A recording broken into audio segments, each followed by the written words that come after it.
Drip cake, white chocolate ang gamit nating pang drip dito sa ating drip cake. Nag-melt lang ako dito sa ating double boiler. At syempre, pinalamig muna natin bago natin ilagay dito sa ating cake dahil pag mainit, inilagay natin siya na mainit ay magme-melt itong ating icing. At ayan, spread lang natin ng maayos itong ating white chocolate dito sa taas.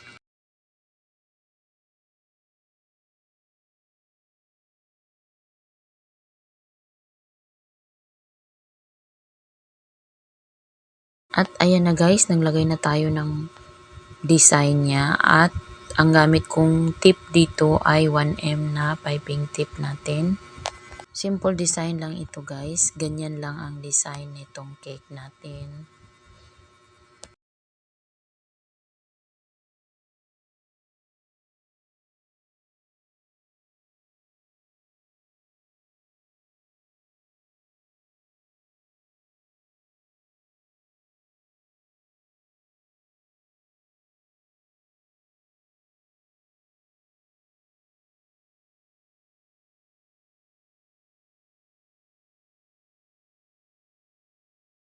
At ang kulay na ginamit ko dito ay green at kunting black ang inilagay natin dito para ma-achieve ang ganitong kulay.